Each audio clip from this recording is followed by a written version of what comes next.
Hey guys, welcome back to the Blaire White Project. So we are at the IBBLE Studios right now. Make sure you guys download the app, follow me, start a conversation with me on there. Today's guest is a very special guest. I came across his story on YouTube a few days ago, and I instantly reached out to come on the show because it's a detransitioner story, and the things that this person talked about were just so harrowing that I was like, you know what, please come on the show. So thank you so much, Shapeshifter. Thank you. Thank you for having me. I appreciate it. Yeah. So I came across what's kind of going around with you is this video where you were real as fuck in the video. Like the stuff you were talking about was very graphic at times, but so real. So do you want to just kind of give your story in general for the people who don't know? Yeah, absolutely. So I'm 31 years old. I was born in Eastern Europe, predominantly Muslim country. So I was exhibiting like gender non-conforming behavior since I was a kid. I always wanted to play with dolls. I would sneak dolls into the bathroom when nobody was looking. I have a younger sister, so I was stealing her dolls and playing with them and putting like towel around my head, like thinking it was my long hair. And like my parents noticed it and they were like, no, don't do that. Like they literally told me your dick will fall off. Like That's very stereotypical behavior too for trans people. It's like flash forward, like I literally don't have a dick, so like it happened with my mom side when I was a kid. Oh wow. And then like I realized even before puberty I knew I was attracted to other men, like males, boys, whatever, romantically, even before puberty. And I knew I didn't see any representation of gay around me, so I knew like something was off. And because I was raised in a Muslim country, Islam is very homophobic. So I was brainwashed when I came out to my parents as gay. I believe I was like 14 or 15, and they took me to therapists, literally brought me like to therapists. And I grew up poor, so my mom like literally like gave her like weekly salary almost to see that like special, like amazing therapist allegedly, and said like we can't do anything for your son, he's just gay, we can't fix this. And that was like I guess early childhood like memories of me, kind of like my parents were ashamed of me and they were trying to fix me, my gayness, and they were trying to, I was like naturally very feminine. I couldn't hide my femininity. I was trying to like butch it up. I don't know if it's correct to use that word, but I was trying to present more masculine, but I couldn't because I have all this like natural mannerisms. So needless to say, I was like bullied mercilessly in school, like thrown on the floor, treated like garbage. And a few times my parents, they come to school, try to talk to bullies, but like bullies are still were bullies afterwards, and like I remember my dad also telling me is that I'll never be like a real man because I'm like too emotional, too feminine, and kind of like I guess traumatized me. Right. Yeah. So, but I knew like I was gay and my attraction to men was strong. Like I couldn't change that. I knew that. That was innate. If it's appropriate to use that word, but so I knew I was not gonna have like a good life in that country. So like early on, I knew like I had to like study English and like try to get out to the West, and I kind of left home when I was 16 because I graduated like high school early and I went off to college. And then eventually I went to graduate school in USA. For undergraduate, I went to like for 3 years in another country in Eastern Europe. And then for a year, I went to school in North Carolina as exchange, And back then I was like, as soon as I came to US, I was like openly gay. And I was like, in North Carolina, I didn't see any trans people. I was just like living my gay life on campus. People knew I was gay. Like, but then when I came to graduate school, I went to school in Massachusetts. We had like non-binary people. Even though I was in graduate school, I was hanging out a lot with undergraduate kids because they were more closer to my age. And we had like one person who already did the whole surgery, and we had a non-binary person that later ended up transitioning.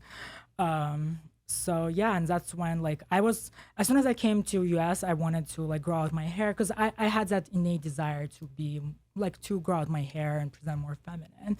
So as I started growing out my hair, like presenting more like gender bending fashion, I kind of was enjoying my femininity, but I never thought I was a woman or those thoughts didn't cross my mind. I remember enjoying going to male bathroom, and just like people would freak out and like they were trying to make sure that they were in the right bathroom, Right. And then, and one day in school, like somebody did ask me like, what are your pronouns? Like, and I was like, oh, what is? As I did more research, and I was like, wow, like I am a woman trapped in a man's body, and I just quickly got obsessed with transition. So it was almost like It was the instant. world had to make you aware of it rather than Yeah. having those innate feelings from the beginning.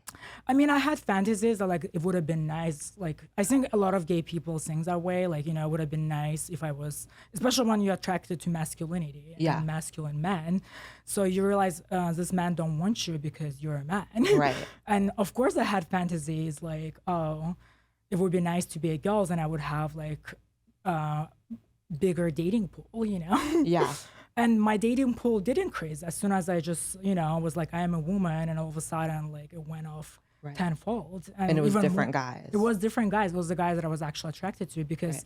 unfortunately, gay scene, even a lot of gay men, they don't want to date other feminine men. It's mask for mask thing, Yeah. masculine for masculine, because they're like, we're gay, we want men. So I'm like, The gay not- community can be very exclusive of Right. feminine gay men, basically. Like they're exactly. kind of like the outsiders and like lower on the totem pole. Exactly. So I was like bottom of the barrel. Yeah. And and a lot of the masculine guys that are openly gay, identify as gay, like they're on high demand. Right. So you can almost like get some. But the minute I was like, oh, I'm a trans woman, I even wasn't like that passable. I looked more androgynous. All of a sudden, like I was getting the guys that I wanted. Right. But some of them were like, oh, are you gonna take hormones? Are you gonna take surgeries? And some people were like, you could do that and this to be more feminine. It's like I wasn't feminine enough. And all of a sudden I started comparing myself to other trans girls online, that were way more beautiful and already had like work done. And, and all of a sudden, like I did have a little bit of sudden rapid onset of gender dysphoria. Because you were suddenly comparing yourself to other trans people. Right. And, I know that goes on in the trans community a lot. Like I've met a lot of trans women, and there is like a competitive nature of that world for the ones that do transition, and like it's like who can get the surgery first and who has the correct surgeries and blah blah blah. So I see that. Yeah. Right. It's definitely right away I started comparing myself to other people online, such as Gigi Gorgeous. I think Gigi was transitioning around the same time. And Princess Jules, like I remember watching her videos, and she already had bottom surgery, and she was saying it was heaven on earth and how amazing it was. Yeah. So like all of a sudden I was like, in my mind, I didn't look feminine enough, even though like looking back, I was feminine enough. Like what is feminine enough? It's all relative. Yeah. Enough. Yeah, what is passing? Like looking back at it, a lot of those notions were very toxic and kind of sexist in a way, Like, looking Yes. back, what is facial feminization surgery? Because first of all, back in the days in Greece, for example, big noses were considered sexy and feminine. Now it's like So it it's all adheres to the changes. current beauty standards with a Right. small nose now. And Exactly, which is dangerous because it's permanent body modifications and you're just following a trend right now. yeah, and that's the other thing with, and this isn't even just a trans thing. Obviously, it's very popular to like get your ass done Yes. and to get, some girls get illegal silicone, and then it's Oh my like, God. Yeah, I you know. know, I almost got it. I almost got it. thank God you didn't. I know it's the worst decision, but that's what happens when it was all in my mind, to be honest, because Yeah. I grew up chubby, so I always had small titties and everything. So, and I do have ties, like so. I never felt comfortable in my own body because I never felt like conventionally attractive. So, and that feeling never went away, no matter how many surgeries I've gotten. But I thought it would, because I was convinced I was a woman trapped in a wrong body. And I thought that if I And that's the narrative. Yeah, that's a narrative. And it's very toxic narrative for future generations. And as you said, like, it's not just a trans thing. We're in trouble as society because a lot of kids, they compare themselves to people online. And they think that, like, to be like those people, they need to modify themselves. To be as successful as some of those people appear, they need to do, like, Right. adhere to certain, like, beauty standards that are current, So you flash forward, you're having all these, feelings that sound like in part kind of imposed on you by other people and on It the online is. sphere, and then you're getting surgeries. I know. I feel like I was looking for approval from outside, and Yeah. it takes time to grow. I was like in my early 20s, but what happened was if I was like raised on the West, I would have been a trans kid for sure. I would have been trans yeah. way earlier. I think just coming to the West allowed me to present feminine like I wanted, and I just got suckered into it so quick, and I transitioned super quick. And I think it was a slippery slope because you know, again, like I saw like hormones will feminize me, and it was like so easy to get on hormones, but It it was is a easy. slippery slope because the minute I got it, I actually got more sad and depressed, and I started attributing a lot of my sadness to me just being in the wrong body. And it's like my penis wasn't as functional once on hormones, you know, and like a lot of guys who were dating me, they were like, oh, are you functional? Like all the Chinese chasers we know are obsessed with dick. And like, This conversation's so real. Oh my gosh. yeah, and it's like you're very lucky you didn't modify your body. Even seeing your video from 3 years ago, at that point I already had the surgery. When you were so real in your video saying why is the reasons you're not getting the surgery, because they're lying to us. The surgeries are not where they should be. They're not as safe as they're sold. I was sold a sex reassignment surgery. I'm still male. I'm not. I never became female. Like that's the reality. That's the crazy part is, and I've said this, and I would love to get into specifically about the complications you've experienced Oh my with god, getting a yeah. neo vagina and why you regret it. But one thing that's really interesting to me is it's so true that what you're sold is something different. It So is. when you go in, and this is from, I have a lot of friends who've had the surgery. You know, they go into it, even the ones that are happy with the results are still unhappy with, they were not properly communicated with as far as the risks, the upkeep, the everything, Right. and how you're not actually getting a vagina, you're getting a neo vagina. Yeah. And if the doctors worded it that way, there'd be room for people to understand there's going to be differences. Right. And I feel like because I still live in Massachusetts, but I was drinking Kool-Aid for years and I was convinced that I was an actual woman. Like I was. And I felt like this will like help me and help my depression, anxiety. But now looking back, I was a man and castrating myself with estrogen increased my anxiety and like sadness. And but somehow mental health professionals ignored all the signs and all other mental issues I had that I discovered later on, such as neurodivergence, borderline. I have body dysmorphia because I still don't feel sexy or comfortable in my own body. All I can focus on is scars on my body. So it's like, it's really bad. And the truth is, it didn't take away any of my issues. And I got even more depressed after the surgery. Because that's the thing, right? That Right. this surgery is sold incorrectly as something that will solve your issues. And for people who are, you know, diagnosed or undiagnosed with other things, they maybe expect that will help it. But like you said, body dysmorphia is different than even gender dysphoria, you know, and I know that because I feel like I also have body dysmorphia issues with fitness and my weight, which partly goes up and down because of the estrogen. Um, so they're separate. So people think it's this fix all, Right. and it's mostly because the doctors sell it that way. Right. And initially, I feel like it worked as a placebo because I was happy maybe for a month or two. Okay. But then neo vagina started constricting no matter how much I dilated. And I was like, I knew like within 2 months, like I'm probably not going to be able to have sex the way I imagined it in my head. Cause I mean, to be blunt, I always thought I was just tired of, you know, anal sex. And I thought I was going to be able, I always dreamt about like coming home and just like spreading my legs and getting effed, you know, Right. like to be blunt. And that never really happened, to be honest, after I gave away my penis. And also, like I only was on hormones for a year, and then I stopped because as I did more research, I wanted to have more tissue because I didn't have a large penis to start with. I wanted more material to work with, and my surgeons were aware of it, and they were like, "Yeah, cool, you'll have more sensation." Let's explain what that means. So, what you're talking about is basically what I have been told, and correct me if I'm wrong or off Right. base here, which is the depth of the neovagina is direct to the length of your penis before it becomes a neovagina. Is that true? More or less, because sometimes I do use other tissues, but in my case, my first surgery was just straight up old-fashioned penile inversion, and they use scrotal tissue as well.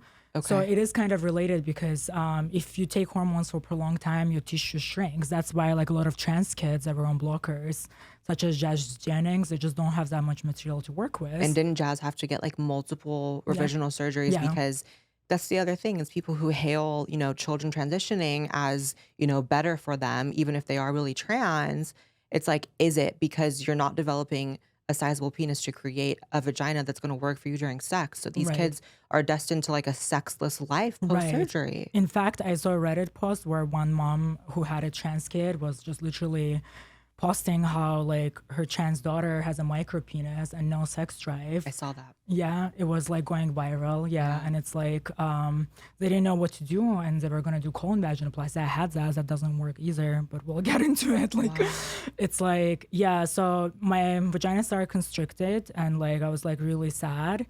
And I did like reach out to the community, you know, to, back then was Susans.org. I had surgery 7 years ago, but honestly, it feels like it was decades ago. Like things have changed so much. And like I was online telling people that I was depressed, and a lot of people write how depressed they are after the surgery. And people are like, oh, it's a post-op depression. If I put some new goals in front of you, but I had no energy. I was so lethargic, brain fog, no sex drive. All of a sudden, I lost all the tranny chasers that were chasing me. I went from being chased to being a chaser, going out in the real world and trying to prove people that I'm a real woman. And like, you know, competing with other women for men. And it's like, it was really bad. And right a few months after, I had another revision, and the surgeon kept on telling me, not to mention like all surgeons that did surgeries on me were super like, in general, I've met a lot of surgeons. Some of them are inappropriate. Some of them are unprofessional towards trans women, especially the pretty young ones. Just putting it, not naming. Hi. We're seeing you, yeah. I've experienced that, and I think it's really fucking weird. It is, yeah. It's really, and especially when you're young and vulnerable, you think any attention is a good attention. But looking back, as I've grown, I'm like, whoa. Yeah, it's weird. I should have been running. Like, it's weird, yeah. Yeah, it's really inappropriate. I think it comes a lot because a lot of the surgeons have operated on like people for years, and a lot of younger crowd was like, you know, sex workers and all that. So they were a fair game in their mind. But now we have like teenagers from suburbs, you know? Right. So it's like, I don't want anybody to get traumatized. So just like people be on a lookout, you know, protect yourself. The doctors in this space are a lot of the times weird. Right. Can we, and I don't want to ask anything that puts you off. I asked you beforehand if there's anything off limits. Right, no. Like, can you have sex? No, not with my friend hall, unfortunately. The only time I was able to have sex, maybe like after second revision, but maybe once or twice, but then it shut down again. But right now, I'm not able to have sex with my front hall, neo-vagina, whatever you want to call it. I also had a fistula upon one of the revisions, so even though, thank goodness, I didn't have to wear a colostomy bag, I think the place where the fistula happened, I guess there is a scar, so for anal sex, I kind of have to stretch myself out ahead of time, or it's painful. Gosh. Yeah, it's pretty bad, but honestly, my story is not as bad because there's other detrans males. I don't know, will I have time, but like, they have it worse. There's people who have no sensation in their like groin. I saw a viral post from another detransitioner who said that you could literally stab his genitals with a knife and there is no sensation. Yeah, Richie. And that is so, like, I don't think people understand. Like, you know, for years as a trans person, I've been asked like my reasons for not wanting the surgery, etc. And people are like, well, yeah, maybe you won't be able to orgasm anymore. In their mind, their head goes to like, will you be able to still come afterwards? The reality is, for some people, and you're saying for yourself, you can't even have sex. You have had a sex change, and now you cannot have sex. Yeah, it was not a fair trade at all. So, and Richie is a guy that posted that went viral. He can't even pee without pain. He has to dilate his urethra every 3 years, something like that. So these detransitioners regret the surgeries, and then because they regret the surgeries, they're seen as like an enemy by these activist doctors, and then they can't even get help to revise the surgeries because trans surgeons hate detransitioners? Pretty much, because they labels them as difficult patients. But even beyond that, one thing they don't tell you is like once your first surgery didn't go right, like, okay, second one didn't go right, but after a while, like nobody wants to touch other surgeons' work because they don't want to attach their name to a complicated case, because every time you go in, there's more scar tissues, more complications. One thing they also didn't tell me, I'm 5'1", so I'm very kind of like small, petite person. Like, I don't know if I consider petite, but like I'm smaller than a lot of trans women I've met. Yeah. So it's like you naturally have less space in you, you know? It's like that's only they told me upon like third or fourth revision when I went to University of Miami, they were like, well, you're one of the smallest people who operated on, so it's like you were prone to more complications to start with. It's like, I'm like, this would have been nice to know ahead of time. Yeah. Plus, they didn't tell me there was a study done in Sweden where it showed that suicide probability went up. You can bleep out that word. Sorry, I said it. But like, yeah, like I wish somebody told me, like one of the therapists, like you can do this, but you will more likely to off yourself after this, according to certain studies. Why is it all hidden online and nobody talks about it? Why do people have to look for it themselves? So this is like really intense for me to hear all this, obviously. It's so interesting because obviously we're coming from different sides of the coin to where Right. like transition was a correct decision for me, and trying to place myself in the shoes of someone who it's not is very emotional. Like, I'm so sorry this has happened to you. I don't know what else to say. I Yeah. mean, you've had the surgery. What does it feel like to miss your penis? Honestly, like I didn't miss it up until I started. Like, I mean, I missed it, but I couldn't admit it to myself. It was like a sunk cost fallacy, you know. And when I posted that video about complications, I really wanted to kind of warn other trans people who want to get surgeries. I always wanted to live styles. I know society sucks, like we know it. Yeah. Trans, detrans, male, female. I just wanted to have my little surgery and just blend in and move on with my life. I didn't want to carry trans label forever because even back then, trans label wasn't so hot as it hot right now. Back Yeah. then, it was like Jerry Springer, sex workers. Nothing against that, but it's like, It's not a look everyone wants. yeah, it's like I wanted to kind of move on, you know? It's like I want to complete my transition, and I was convinced it will help me in a lot of ways, you know? And it's like, but now looking back, I was just a guinea pig with a Stockholm syndrome, and I was defending because I was also like one of the activists. I thought like maybe it just didn't work out for me. What if like trans kids who take hormones blocker earlier because they'll be more passable, so their life will be easier, you know? Because oftentimes I attributed my sadness to not passing as much, maybe not passing like 100% of the time, and like, but I started missing my penis when I, started taking testosterone a few months ago. So I had blood tests, and it revealed that I had very low testosterone, and I had no sex drive at all, like for years. I mean, I went from being like dick crazy to just like, okay, it's a dick there. And I just like going from enjoying sex to like avoiding it and hoping to date guys who sex are not important to. But And I can relate to that. You know, I'm on estrogen as well, or you're not now, but you were. And yeah, like sex drive's a really big problem for me. And it's interesting because as trans women, like you get sexualized a lot. Like for I was sure. literally in a professional setting over the weekend where like people kept making sexual comments because for some people think trans women is like specifically a sexual thing, which I guess for some people it is, but for me it's not.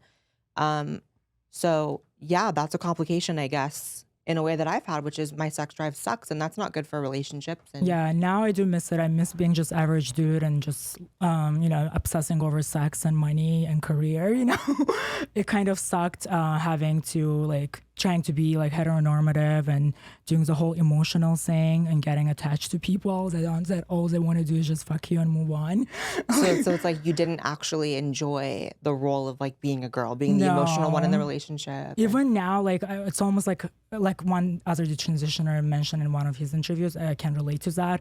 I'm feeling reverse dysphoria now. I feel like a man traps in a woman look-alike body. Like I went to Dunkin' Donuts the other day and somebody was like, "Here, ma'am," and I was like, "Oh, cringing." And I'm like, "Do I tell this guy that I'm a dude?" And it's like, at this point, I'm still navigating and like situation, and honestly, like even on a hormonal level.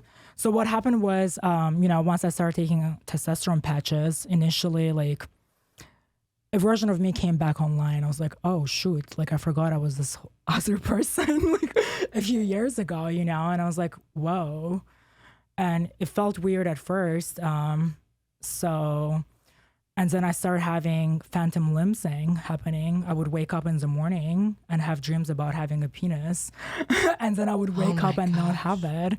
And it was just such a mirror situation because when I was convinced I was a woman, I was like remembering how I was a kid waking up dreaming I had a vagina. And now I'm like, I wish I could go back. I made a huge mistake, you know? But I realized I will never be able to get back my penis, and it's very traumatic realization. And also my sexual preferences changed. I was such a bottom, And when I kind of went from being a gay man and not hating my penis to absolutely hating it and getting like a major, what they call bottom dysphoria, that every time somebody mentioned my dick or look at it or like asked about it, I would get so upset, so mad. And I just like, I somehow brainwashed myself. I think part of it was like taking estrogen. I really wanted it off my body. And now I'm like, I want it back and I can't. I also realized like, now I know that testosterone is a controlled substance. It's often on backlog. You have to show like ID to get it. It's way more powerful than estrogen. Before going on back on testosterone, I couldn't even work out in the gym. I was so weak. I couldn't keep up with any like regular woman either, you know? It's like, but now I went from patches, they gave me allergic reactions that left actual marks on my legs till now, even though it was 3 months ago, almost 3-4 months ago. And now the last 3 injections of testosterone are giving me allergic reaction too, because I switched to injections. So now my endocrinologist just sent prescription for the cream, which is way more expensive, but I'm going to give it a try. And if that eventually gives me allergic reaction too, it's pellets, you know, because some people don't know that you can't take testosterone as a pill. So deliver, yeah, you can't. And it's like, there's only like other options, but no like oral medication. And if I can get safely like testosterone back in my body, I can kiss goodbye the little sex drive and energy that I got back. So I don't even know. It's like detransition is uncharted territory, you know? And I just really don't know what to do. And like, I'm just taking it one step at a time. And the truth of the matter, I still enjoy presenting feminine, and you know, a lot of people like, oh, when are you gonna detransition? Yeah, I wanted to talk about that because obviously I think some people may be confused that obviously confused. I opened it calling you he because that's what you said you prefer, and you know, despite wanting to detransition, you are so comfortable presenting obviously like this, which is not what people would expect. So can you explain that? Yeah. So one thing I realized, you know, I'm a very analytical person. So I always, you know, thought to myself, like, at what point did I become a woman? Right. Was it when I took the first estrogen pill? Was it when, you know, I just declared myself a woman? You know, was it when I changed my paperwork? And, you know, when I was all lipped out and like drinking Kool-Aid and was like brainwashed by trans community, I literally was believing that I was always like, oh, like in a boy's body.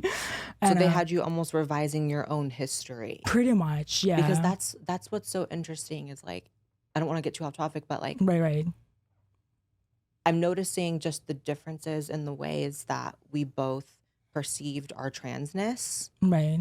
And I'm kind of seeing where the flaws may have come in on your end, not saying I'm perfect or anything, but like where like transitioning and factoring in other people. So dating and factoring in, for sure, you know, trying to get certain guys, you know, I've always kind of said that if a person's transition has anything to do with anyone but themselves, it's typically like a bit of a red flag and the approval of others and stuff. But that's so unfortunate because that's why a lot of people do it. And I see just like the disaster waiting to happen. Right. It's also, I enjoyed having long hair. Like I definitely had short hair dysphoria. Like if we could break down dysphoria, like what it comes down to, in my case, it was definitely like having long hair and I didn't like body hair. So, you know, as if guys can't have long hair and hate body hair. Like, exactly. And I just felt like, and even before I discovered I transit, once in a while I would throw on like a sparkle eyeshadow, you know. Back then there weren't no people like James Charles, you know. I mean, maybe Jeffree Star was around, but honestly I didn't know about Jeffree Star till like I saw him on YouTube. I knew he was like popular before, but I wasn't part of Tumblr, MySpace. I was never a part of that. Maybe because I grew up in a different country, like it wasn't really accessible. So like I didn't know, like I felt weird like wearing makeup. I knew people were giving me stares, and I felt like the only way for me to enjoy makeup and gender non-conforming clothing was to become a woman, you know. And I kind of wanted to blend in. Like my whole life, society like looked at me, and I'm kind of like shutting down because of that, because I always felt those stares since I was a kid because I was so obviously feminine. So for once, I guess it was my chance to be normal, I guess. And also like because I was brainwashed that being gay was bad, you know. The minute I discovered trans identity, I became like homophobic. Like I literally distanced myself from like all my gay friends. I was like, I'm a trans woman, I'm not a gay dude. And because there's so much confusion in society, because a lot of people still see trans women as gay men. It was almost like you were escaping your homosexuality I was, yeah, by for trying to sure. identify out of it. Yeah, exactly. Because it was my chance to be a hetero, kind of, in a way. Right. And I was like, that almost felt like a step above in society. I mean, all of us naturally want to, go up as a ladder if we can.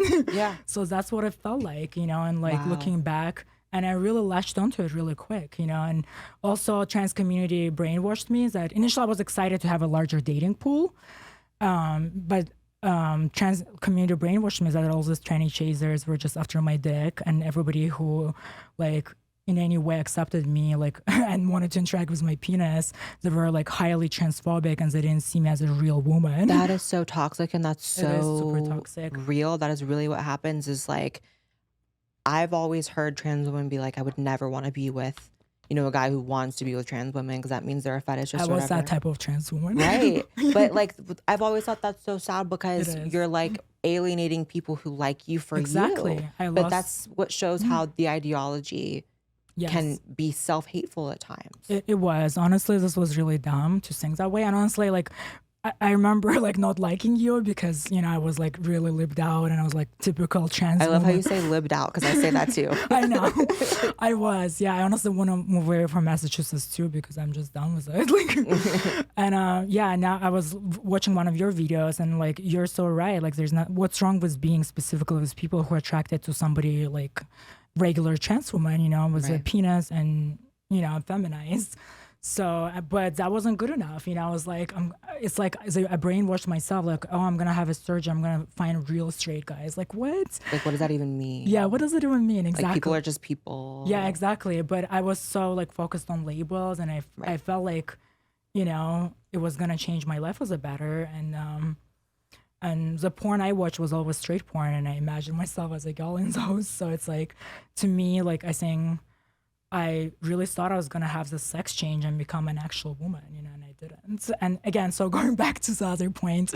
And so, yeah, I always thought like at what point did I become a woman? Was it like boobies? Was it the surgery? And then when I took testosterone, I realized, oh my God, like I'm a man because all of a sudden this like fog lifted. I felt so much better. Really? As I talked to other detransitioners, a lot of them have been put on SSRIs after the surgery and they couldn't figure out like what was wrong up until they started like detransitioning hormonally because they really felt so lethargic and everything. And I was like, whoa. And all these years I could have just been enjoying sex, enjoying my sex drive, my body. Instead, I'm just like lost all these years and probably gonna lose my 30s too. And So honestly, was like the minute you took testosterone again. pretty it was like, much. Like, I mean, it took like maybe 2 patches or so for like build up a little bit of Wow. testosterone. So yeah, it's like I was like, whoa, I made a huge mistake. And I remembered how sexual person I was, Right. And it's also made me further away from men because I am attracted to men mostly, I mean, that's another topic. Like, I felt like in a way this was a form of conversion therapy, but it kind of happened at the wrong time because my parents always wanted me to marry a woman, and it's like I was not attracted to women at all. But after I had a surgeon, I lost my sex drive. I was just attracted to people in general. I started being attracted to women too. I'm like, this is weird. Like, I don't have That is weird. But now I'm back on testosterone. I'm back being fully attracted to men. Right. But it's like, sex is kind of traumatic for me now a little bit in a way because obviously like I have botched surgery and it's like I still have body dysmorphia that I don't even know how to cure. I mean, So you said that your neo-vagina is botched. Can you explain exactly why it's botched? okay, so what happened was, what they don't really tell you is that the body treats you as a wound.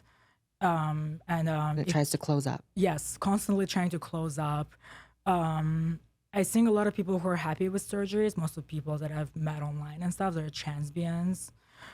So people that are straight men and transitioned, they don't really, depth is not that important for them. A lot of them get zero depth surgery. A lot of people that I've talked to who want to have sex with men, it's always depth is an issue. Wow. In my case, yeah, it started shutting down right away pretty much. So I got a revision. Like a few months later, I was back on operating table and I got blamed at the time that like you didn't dilate enough, even though I was religiously dilating and I couldn't understand it, just patient blamed pretty much. Now that I talk to other people, it's the same happened to them, you know, that's what they don't tell you, you know. Oh my gosh. Yeah, and it's like, so they kept on blaming me for not dilating enough, and so they did the surgery, which they just opened me back up, and they're like, "You have 8 inches, congrats!" And I was like excited, so I drove back to Massachusetts, and by the time I got home, pretty much I already lost 1 inch. I couldn't dilate back up, but I was like, oh my gosh. okay, I'm gonna save the 7 inches. That's plenty, you know. And I was like putting stents in me, driving a car with a dildo inside of me, and with tight panties, like to the point that I couldn't even pee. Yeah.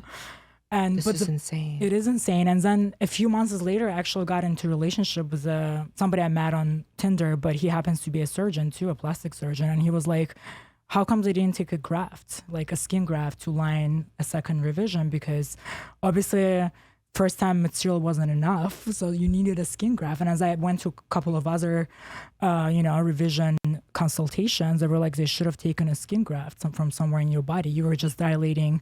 Apparently some surgeons thought it would epithelize on its own, but I was like dilating a chronic wound, you know. It's like, oh my god. yeah, it was so. And this person's still doing surgeries on people, and he's one of the oldest surgeons in the United States that's doing. One of the good results that I've heard of, I mean, I wish I went to Thailand, but I got brainwashed that, you know, if you have complications, you can't just hop on a plane and go back. But some of the good results I've heard of are from Thailand. I don't even know what, I mean, it's all anecdotal. I mean, a lot of people overestimate the results because it's like that car you saved up for, and like, you're not going to say it's a shit car and doesn't work. So true. And honestly, like, even if you get the female fantasy kind of, you know, whatever that means, and you get like straighter guys or whatnot, more masculine appearing, it's like once I lost my testosterone, as I said, I wasn't excited about sex. You know what I mean? I could get like gangbang and I wouldn't be excited about it because it's like once you lose your testosterone, you just don't care. You just want to cuddle. Like in my case, I just wanted to cuddle, hold hands, and just be romantic. But that's what I'm trying to say. It pulled me away from male spectrum because I couldn't understand them as much anymore. I used to be one of those dudes who was like sex obsessed. And now it was hard for me to find a partner who would understand the depths of my emotions, you know? Right. It's honestly pulled me apart from like... I relate to every fucking thing you just said. My gosh. Yeah, so be careful what you wish for. And if you guys, before we're like, I know we're going to run out of time. No, we have time. Yeah, it's like, if you have surgery scheduled, just please, I know you don't have to believe me, but I think you should cancel it. Just enjoy your summer. Don't do it.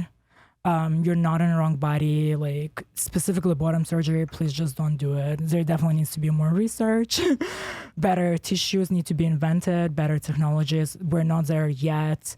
So please just don't do it. Go use money for something else, use your time for something else. Yeah, that's what people don't, like, I don't know if people have a hard time understanding that when you get bottom surgery, you can't go back. Yeah. Like it is a one and done. It's not to be undone. And if you're not happy with the results, it's like you have to live with that forever. It is. And one thing I want to say to especially young adults and kids, like feelings change, the way you feel about yourself change. It really takes time to grow as a person and just to understand how society works, to realize things. And sexuality, sexual preferences changes too, because I never thought I would need my dick because I was such a bottom.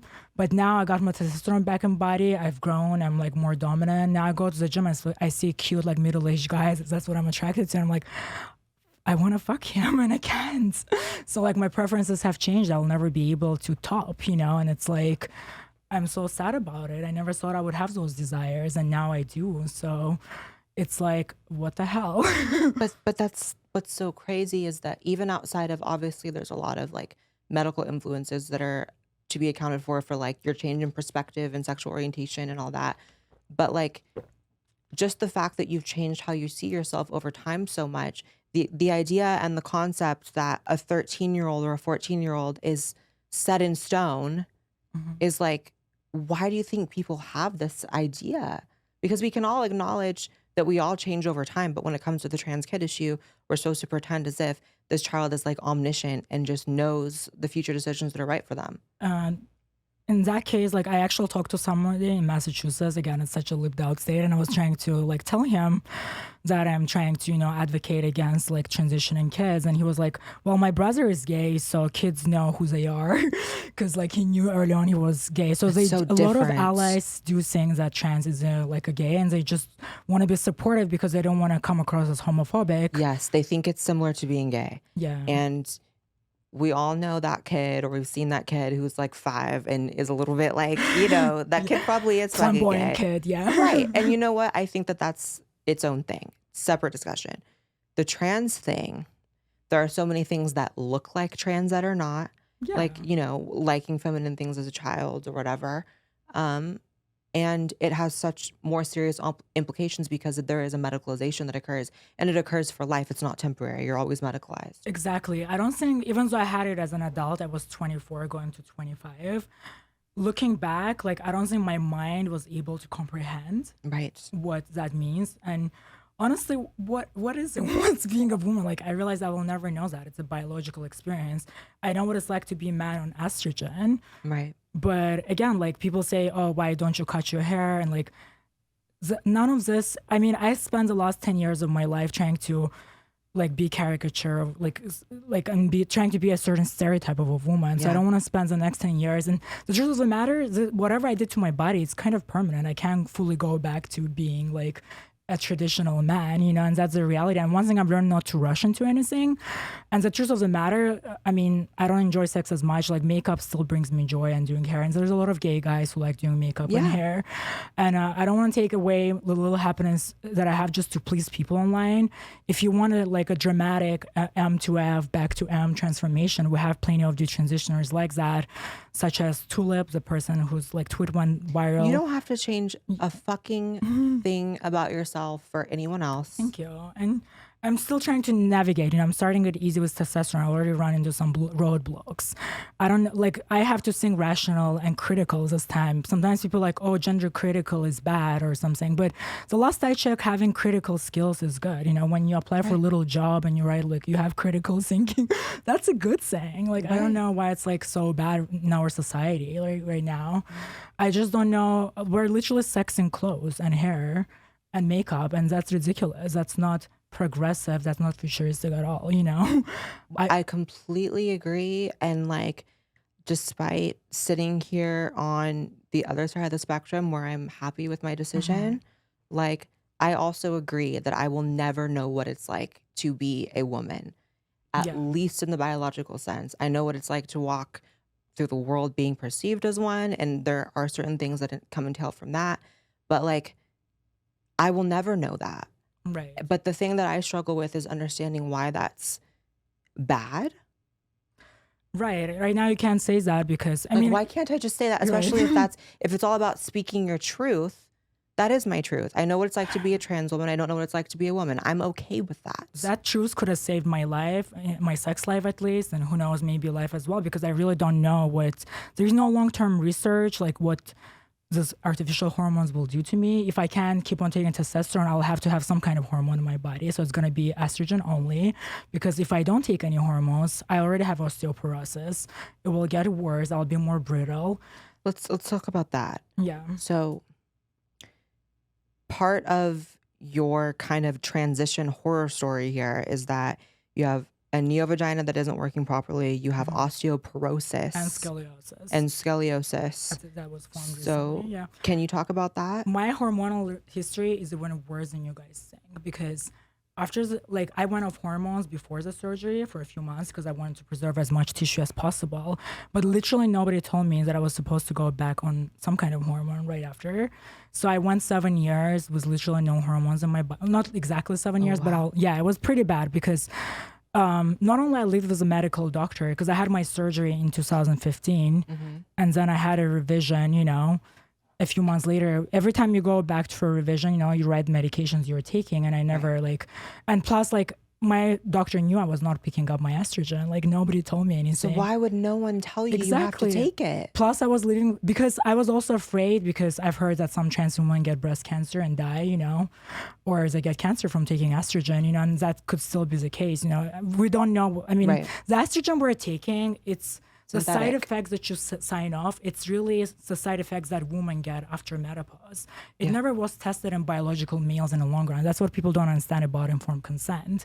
There isn't that much good research, like in terms of taking cross-sex hormones. You know, Right. Buck Angel almost died taking Yeah. testosterone. Like that's Buck a talked reality. about that on the Yeah, he did. show. I watched it. Yeah, I love Buck, People, but he almost died.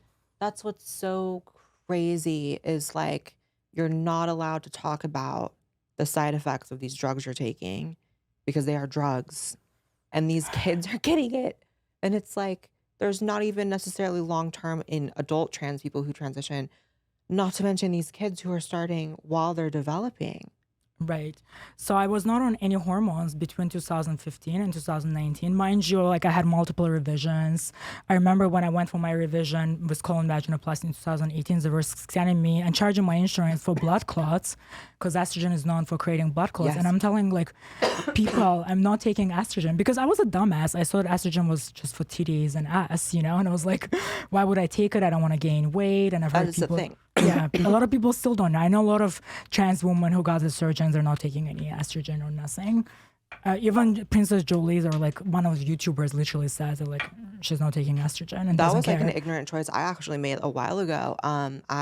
It was like a couple years ago, and like estrogen makes you gain weight, so I wanted to drop a bunch of weight really fast. I went off of estrogen. I was just on blockers, and it was kind of an extended amount of time. And then someone told me, that's like really, really bad for you. I'm like, oh shit, you guys must be bad for you. Yeah, it is because you need. We still don't know. Actually, there isn't that much research how hormones interact with the entire body. Yeah. But I feel like unfortunately we're gonna learn a lot from this like transitioning kids and so many people transitioning and taking hormones. Because they're guinea pigs. We are, and I mean it's transphobic to say, but after I've been through the system, I 100% feel like I was part of some cruel medical and social experiment. Except for nobody checked on me, and if I offed myself, I would not even be included in any statistics. I'm sure they would just write me off as some other issues. None of the people who gave me letters, surgeries. Moreover, I've spent thousands of dollars. I've traveled across the country, did all the consults trying to get help. So every time I went to consults, I entered my history, my information. None of those people are studying like detransitioners. So when trans community says regret rate is 1% and complication rate is 1%, that's bullshit. It is bullshit. It's bullshit, and you guys need to hear this because, again, I even went back to Fenway Health in Boston and I told them that I was not happy with my transition. I was trying to get in touch with one of the therapists who gave me letters, and nobody even gave me his email. So yeah, it's like they really don't care. It's like they don't want to even know because why? It's a big industry. All the surgeons. And it only is a bad look for them to have a patient say, I regret this. Right, because it doesn't align with the general narrative because it will make a lot of people reconsider if that's the right step for them.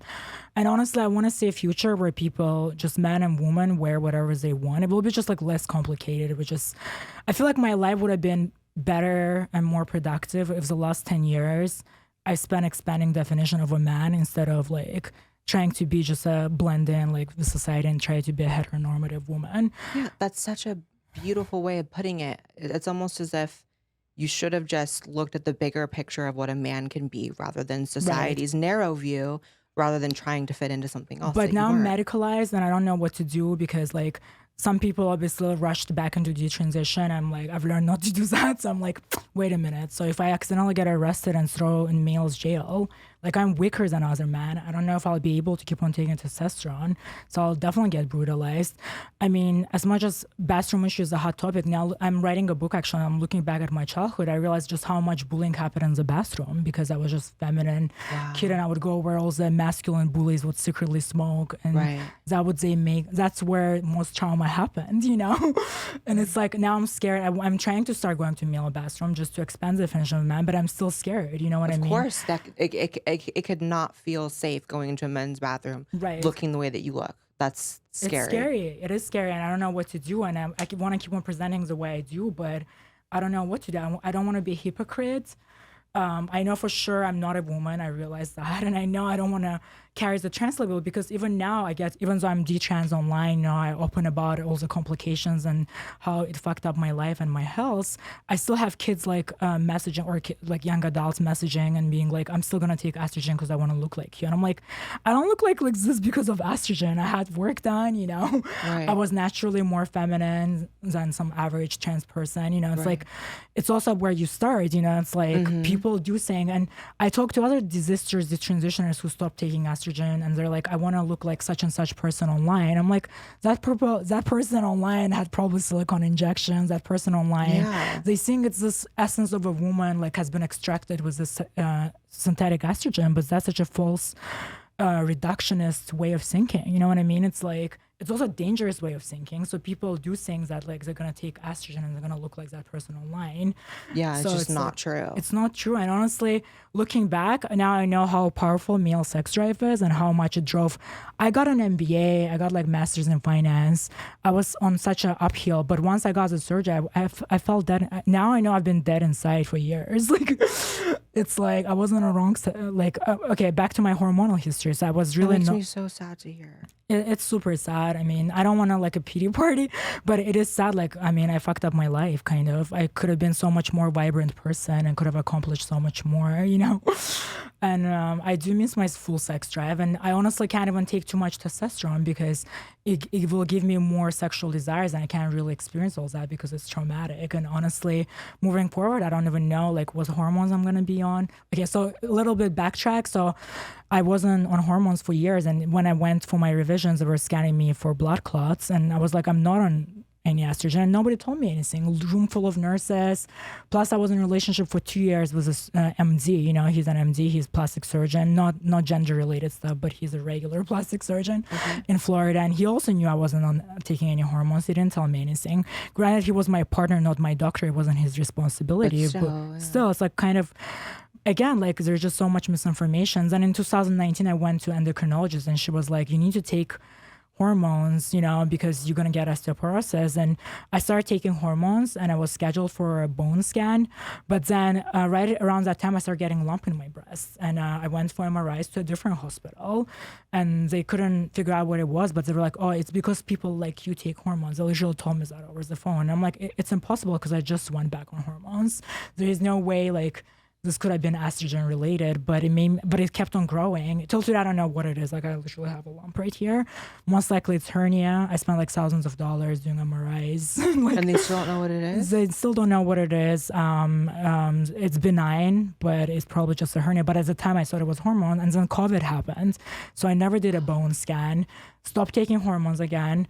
And then my back started hurting like 2020. I thought it was a mattress issue. I kept on like, oh my God, my back hurts so much.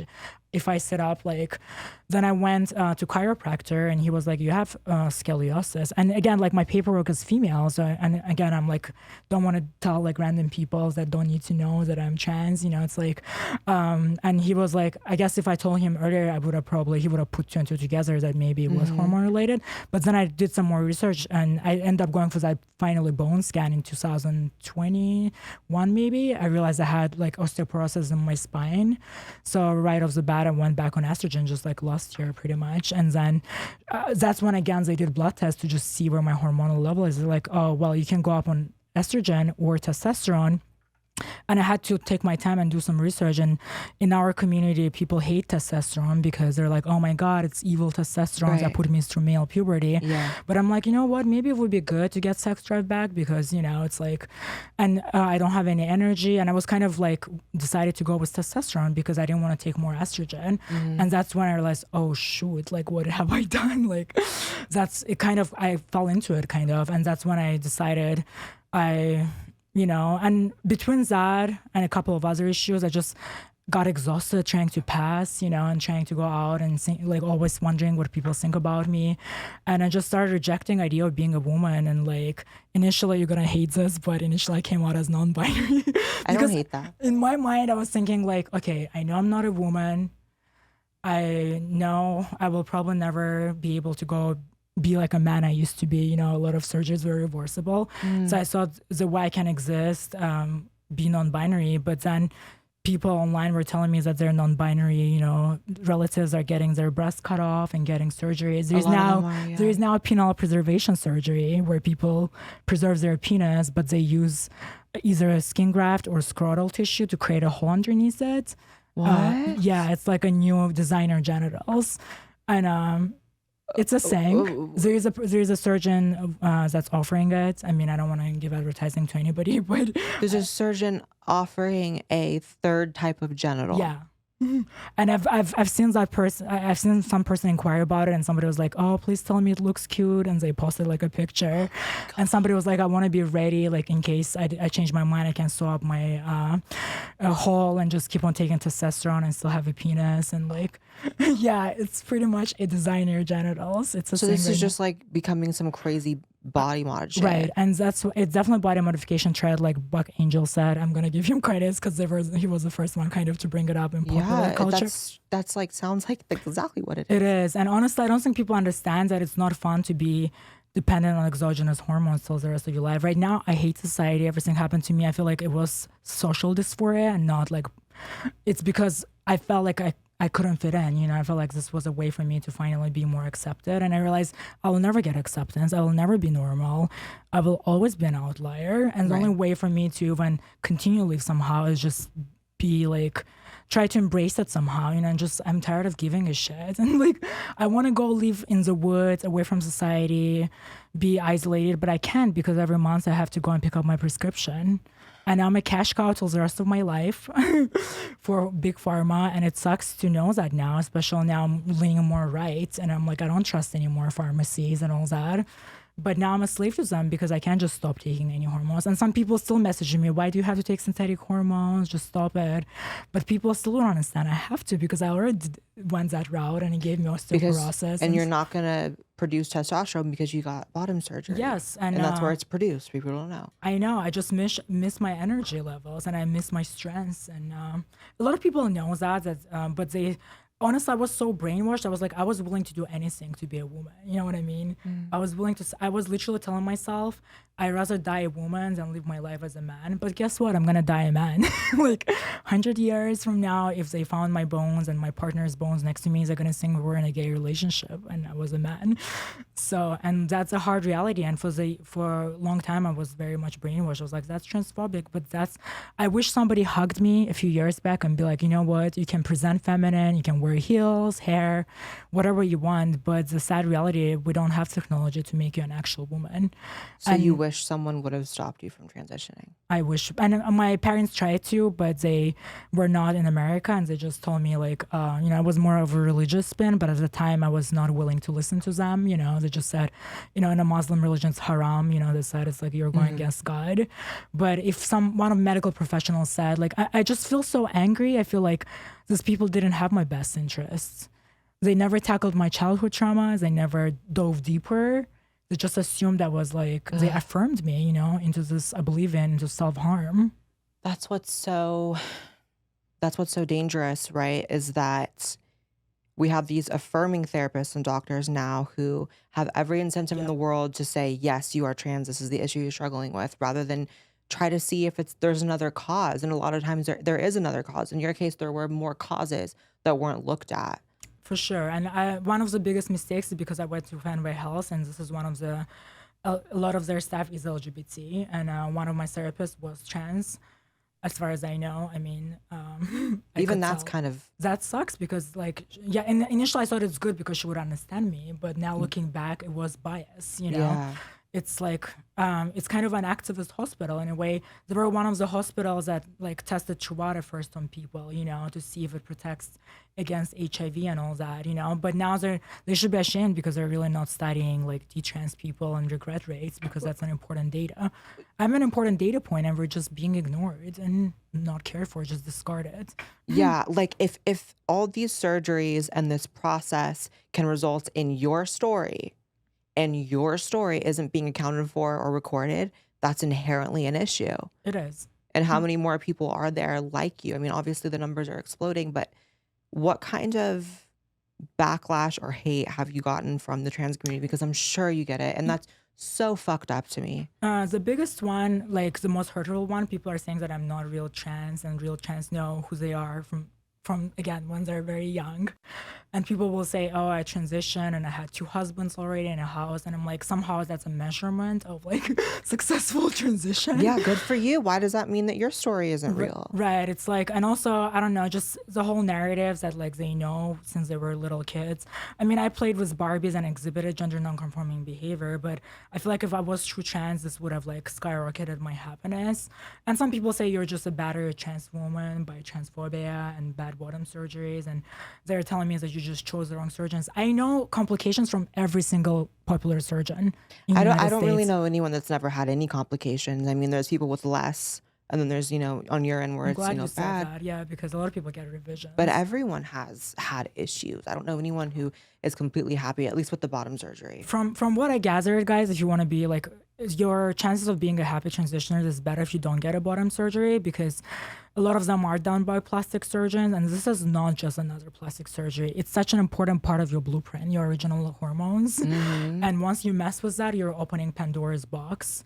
A lot of detransitioners like getting all kinds of issues, being on the wrong sex hormone. Like I haven't had that yet, but again, I haven't been long enough like on estrogens. That's why I don't even know what my future holds. And on testosterone or estrogen or combo, like I'm still trying to figure it out. I'm just very early on. I would definitely want to be on only testosterone alone, because from what I gather, it's a better hormone. It has like less complications, and it should work better with my body. But I'm getting allergic reaction somehow to synthetic testosterone, which I don't understand why. I've posted pictures on Twitter, on YouTube, like you guys can see it, but it's like I don't really know what the future holds. And again, some of the backlash is like again, just people saying now I'm going to make it difficult for real trans people. But I think people need to go back to a science lab and figure out and have better stricter definition of what true trans is. Yes. And this is not gatekeeping. We're in trouble. Like there's already so many kids that regret it, And what's so wrong with gatekeeping? Yes, it's like, this is the only medical situation where you get to choose your own treatment plan. Like what the hell? You get to choose, like, do you just want to be on hormones? That's such a great point. Or do you want to take it further with bottom surgery? It's like they should study and be like, okay, in these people, bottom surgery didn't work, or maybe bottom surgery doesn't work. Maybe socially presenting helps a lot of people. Honestly, I enjoy presenting feminine. Like it doesn't bother me. I enjoy it. Like so someone should have explained to you that it's okay for you to do that without getting anything irreversible done to you. Right, or even changing my paperwork. I feel like a lot of it was escaping male violence, because I was always in a effed up way. I felt like I had the surgery. Psychologically, I knew I was never going to be accepted by other men as a man. And maybe it was my way to gain acceptance looking like a woman, And it's like, it's almost like I had the surgery to cater towards patriarchy, but they also like didn't even give me good results, so I can't cater towards them. Like, it's like, really, people? And all the men that worked on me are just straight men as far as I know. And it's like, really, people? You couldn't even give me, that's another thing. Like they literally, after multiple surgeries, they couldn't even give me a few inches as they open, not even 3 inches. Like I'm literally have 1 inch depths right now. And it's like, really, people? That's why I know phalloplasty doesn't even work. I know so many trans men that are regretting the surgery. Like we saw one of them on that documentary, What's a Woman? But there is many more trans men that are like... Female to male surgery is even worse. Yeah, they're worse. Even some people who didn't get the surgery, they're now questioning if they could have solved some of their discomfort with therapy and just give it some time, A lot of it, I feel like, is society infused, but it takes time to grow and be like, you know what, I don't give a fuck. Like, I always admired your confidence. You always had it since you were younger. I'm 31, you're younger. Like, I didn't have that confidence because I was already like battered kid from like shithole country. So it's like, That's so important. And that's like such a factor that's hard to like, you can't give that to someone, right? You can't give them that I don't give a fuck kind of attitude. Because one of the thought processes that I had before I transitioned was, could I just be like a feminine presenting gay man? Like, could I just live that way and not be a trans woman and not go through surgeries and go through whatever? And I came to the conclusion that I couldn't. But what I'm getting is that like, you didn't even really consider that was a possibility. You were just told you have to be a woman because you like feminine things. Right. You didn't think that you could be your own person and still be feminine. Right. And honestly, like when I was trans, I would look at people like James Charles and Jeffree Star and be confused. Like, why would they not change their paperwork and be woman, But looking now, I'm like, I want to be more like them because they can walks that line of femininity. And I think that's where I was always obsessed with androgynous model. You know, I always Right. liked that fluidity, but somehow I got suckered in. I think because maybe finally society like wasn't giving me as much of a bad looks. Oh, that's a feminine dude. You know, I felt like finally maybe I was fitting in and getting accepted. You know, some way. So maybe that's why I got suckered into it, and I felt like it was the right thing for me. Yeah. So, but I definitely had a lot of mental issues at the time, and like definitely I should have not been allowed to have surgery so quick. I literally got a boob job and facial work, and then literally a few months later, I was on a table getting bottom surgeries. That was way too Oh my quick. God. And You know, even like the fact that I got, this is just me being so real, like I got my face and my boobs done at the same time. Even that is kind of like, should they have let me do that? right, I had that too because you know it almost feels like easier. You can recover at the same time. That's what I Yeah. had done too, and like, and I used the same surgeon for bottom surgeon. I think that was a pitfall too because it made me feel safer, but they don't like we don't understand that like this has been done for longer. But Mm. also like breast implants, you know, people thought they were safe, but now it's giving breast implant illness to Yeah, people. now a lot of people have issues with breast So implants. like I don't know how much of my lethargy is attributed to having breast implants, and I mean I will have to have them removed eventually, but I also have some kind of lump. I don't know what it is about. And the truth of the matter, I don't know if insurance will cover it. And I know another detrans person that's like literally is saving money right now. He needs like $11,000 to remove his breast. It's like a lot of money My to do transition. gosh. And I honestly, it's more surgeries, more scars. That's what people don't understand. Nothing is irreversible. I will always have a scar even if I remove my breasts. I will never get back my original body. You know, it's like And it's that's the not just so reality. easy to get these surgeries done. And like, it's actually a crazy thing if you think about it, to go in and like alter your body. It's money, it's time, it's healing. It's like, so for anyone questioning why you haven't had your breast removed or why the fuck them. Like on either Thank side, like you. Yeah. anyone trying to influence you to change yourself at all can literally go to hell. There's nothing you have to change about yourself at all. Like not Right. to adhere to this person, that person, this side or that side. Thank you. Yeah. And honestly, I would like to see a future, like I said, where people just because me not acknowledging my biological sex did a lot of damage to me. So Mhm. just embracing biology, like stay within your lane, because the grass is not greener on the other side.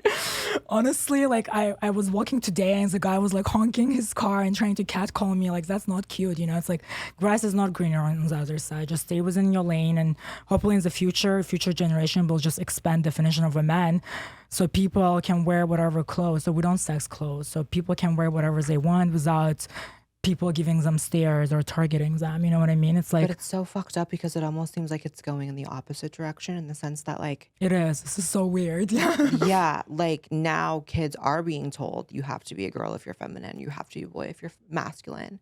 You know, it's like you would think if we're truly progressing, this is why like, are they really progressives that are pushing this? Because that's not No, progressive. That's that's not very progressive. regressive. Yeah.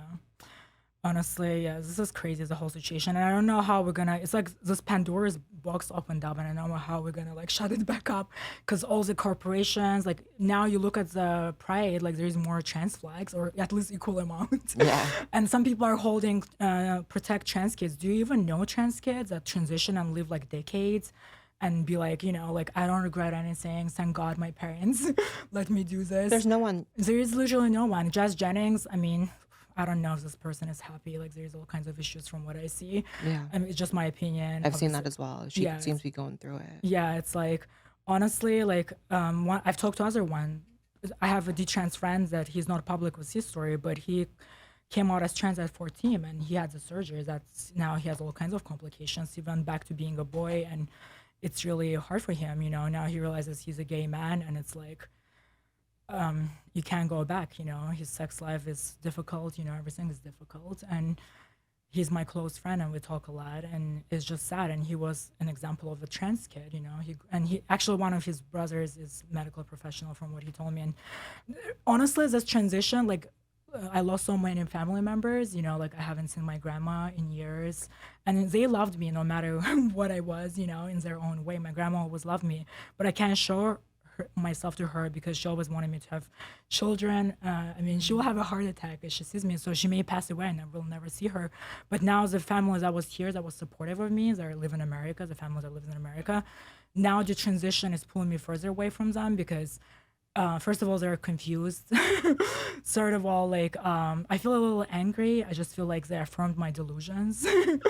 And honestly, I feel a little angry towards them. I know it's not their fault. Like I own the fact that I signed on a dotted line, but I was just a traumatized kid. Like my sister, she grew up with me. She knew the conditions we grew up in. She knew that like I was traumatized. But again, she was like, she's even younger than me. There's no way she could have known. But they kind of like didn't protect me from myself. I have tissue. So So you have honestly, this is even more isolating. So now, like some of my trans identified friends, like that also had complications because when I posted that video years ago, I had a lot of people reach out to me, and they're still. I was like them, and I was convinced that I was just a trans woman with complications. But now that I realize I'm not a woman, I was always just a man who got suckered into this. It's almost like I lost the little community that I had, you know? Because now I kind of like joined the other side because I was like not being heard. But we're still in minority, even between like reasonable trans people like you, Bach, between like some LGBT people like such as Ariel Scarcella. We're still in minority. I don't know how we're gonna stop this in tracks.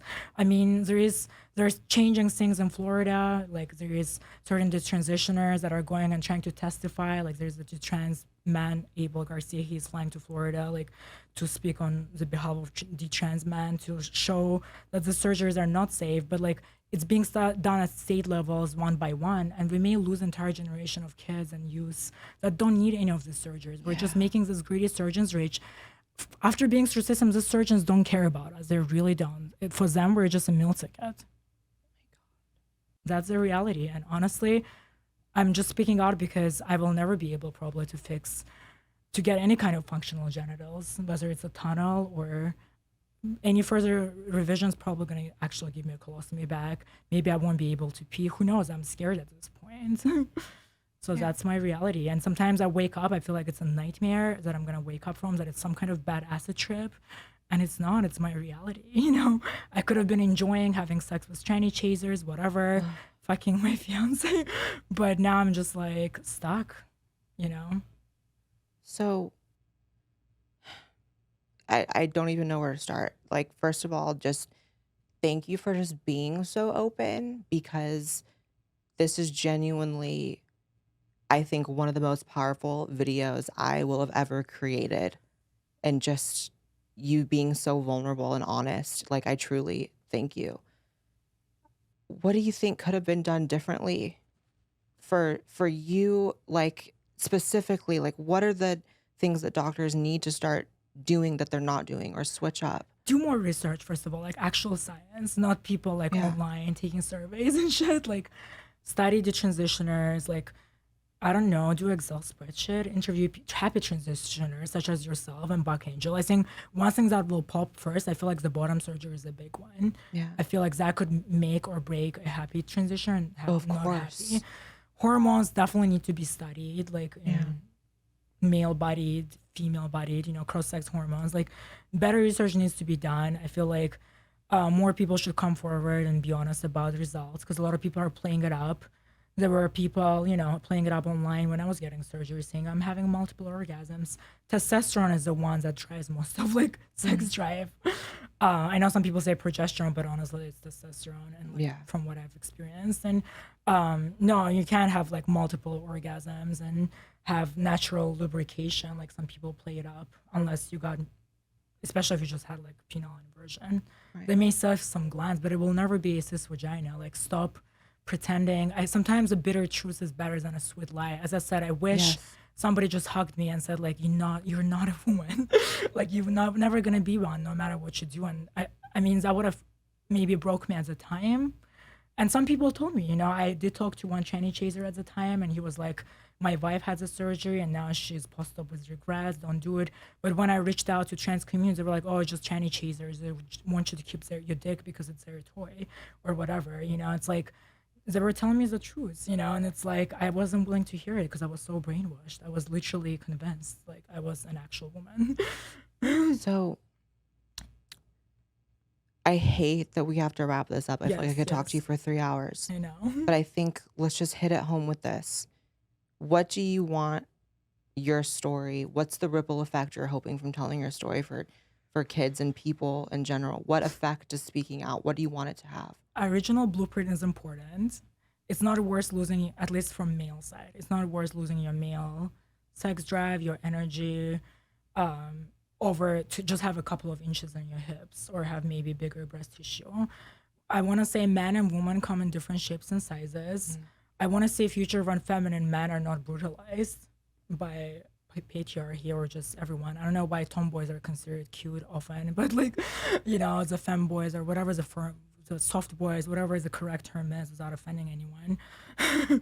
It's like, I don't know why we're like the bottom of the barrel, and that sucks. And I don't feel like the future generation needs to become woman just to feel accepted and feeling on demand. It's like Right. trans became this hot label. It's like being trans is hot. Like people will cast you in the movies, and you'll do well in porn, and you'll have all these opportunities. But feminine boys don't get the same opportunities. And honestly, I don't know what the fix is. Thank God for. I mean, I don't want to like. Obviously, some of those influencers are problematic too. They have problematic moments. I don't want to put anybody on pedestal, but at least there's like James Charles and like Jeffree Star. So at least examples. Like they may never be perfect. I'm not perfect either, but like at least we have some examples. So that's good. I mean, I wish I discovered them sooner. Maybe I would have not rushed into things, But again, I feel like we really have a problem, and it's going to be a huge medical disaster. This is like a sexual lobotomy. This is like lobotomies of 21st century, and like you guys heard it here. So, My God, that's so true. And just the fact that like people like you didn't exist a few years ago. Like there was not this wave of detransitioners, and now it's starting. And I feel like it's a train that is just going and going. And until people acknowledge that it's happening, it's just gonna fucking keep getting worse. yeah, honestly, this needs to stop till more research is done. Yeah. Thank you guys. Thank you guys so much for tuning in. Please follow Shapeshifter on all social media. I think your story is so important. And I hope that, after this, you go on to be speaking on even bigger platforms, because